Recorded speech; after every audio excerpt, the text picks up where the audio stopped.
Most common question asked by the non-Muslim about Islam is that why does Islam allow a Muslim man to marry more than one woman? Why is polygamy allowed in Islam? Who agrees that this is one of the most common questions? Raise your hand. Who agrees that this is one of the most common questions? Most common question. Who disagrees that it is not a common question? Raise your hand. See, that's easier. So no one disagrees that it is one of the most common questions, which many of the Muslims may not know how to convince a non-Muslim.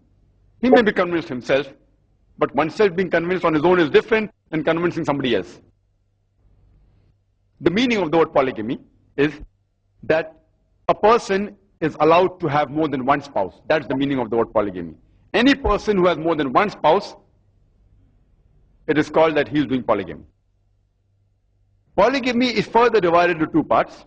One is polygyny, that is, a man having more than one wife, and polyandry, that is, a woman having more than one husband. So Islam doesn't permit all types of polygamy. It permits limited polygyny. It permits a man to marry more than one woman, limited. And polyandry is prohibited. We'll come to it later on. Why does Islam allow a man to have more than one wife? Quran is the only religious scripture on the face of the earth which says marry only one. There is no other religious scripture on the face of the earth which says marry only one. You read the Bhagavad Gita, you read the Ramayana, you read the Bible. No religious scripture on the face of the earth says marry only one except the glorious Quran.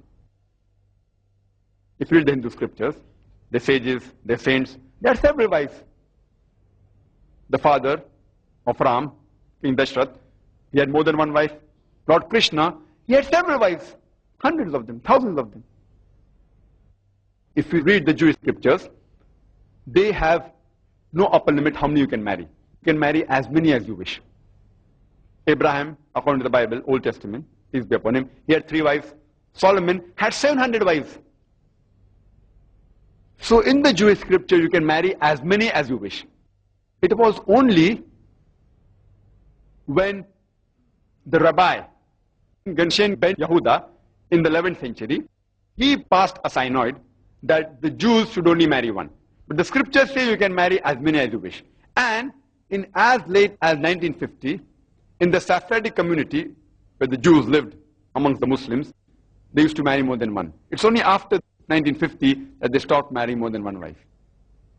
If you read the Christian Bible, you can marry as many as you wish. It is the church which a couple of centuries ago has put an upper limit maximum one.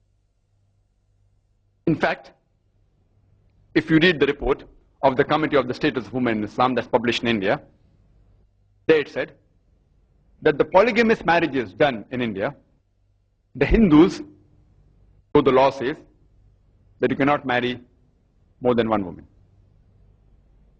The scriptures say you can marry as many as you wish. It is the Indian law which was passed in 1954 which says that a Hindu cannot marry more than one woman. The scriptures give permission, no upper limit. It is the Indian government law which, under the Hindu Marriage Act, has said that a Hindu man can only marry one. And according to the statistics of the Committee of the Status of Women in Islam, on page number 66 and 67 of the year 1975, it says that the polygamous marriages done in India by the Hindus was 5.06% between 1951 and 1961. And the Muslims, though Muslims are allowed by the Indian law to marry more than one woman, the Hindus aren't. Muslims married more than one woman, the percentage was 4.31.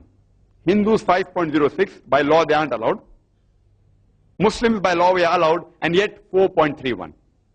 God knows if the law would have allowed, how many would they have married. So if you analyze, there's no religious scripture on the face of the earth which says marry only one except the glorious Quran. The Quran says in Surah Nisa chapter number 4 verse number 3 that marry women of a choice in 2s, 3s or 4s. But if you can't do justice, marry only one. This statement, marry only one, is only given in the glorious Quran and no other religious scripture. The Quran has put an upper limit. Maximum that you can marry is 4. Before the Quran was revealed, people used to have tens and hundreds of wives. Quran said maximum 4. But you can only marry more than one woman if you can do justice. If you can't do justice, marry only one. And the glorious Quran says in Surah Nisa, chapter number 4, verse number 129, that it is impossible to be just between your wives. I mean, total justice is impossible. But do not turn away from them altogether. That means, here Quran is referring that when it comes to love, it's impossible to be just between two wives. Like a mother, even though she loves all the children, yet she cannot love two children equally. She may say verbally, I love all my children, but if you actually post-mortem her views, you come to know that there has to be that the mother loves one child more than the other. Overall, she may love equally, but minutely there has to be a difference. Similarly, a man cannot love two wives or three wives equally. The Quran says it's impossible to do justice where love is concerned, etc. But otherwise, where other things are concerned, about money, about time, about other things, other commodity, material things, you should do justice between your wives. And as far as possible, even try doing justice where love is concerned. Even though it's impossible, try your level best. And many people think that marrying more than one wife is compulsory in Islam. If you are a Muslim, you have to marry more than one wife. There are 5 categories of do's and don'ts in Islam. The first is compulsory, that is fard. The second is mustahab, encouraged. The third is mubah, optional. The fourth is makruh, the detestable or discouraged. And the fifth is haram, that is prohibited. Polygyny, a Muslim man marrying more than one woman, falls in the middle category of optional. It is not that if you marry more than one woman, you get more sawab. But if you marry more than one woman and you don't do justice, you are in trouble. So marrying more than one wife in Islam, marrying more than one woman, is optional. Let's analyze the logical reason what we can think of why Allah subhanahu wa ta'ala in His divine wisdom has allowed certain men to have more than one woman.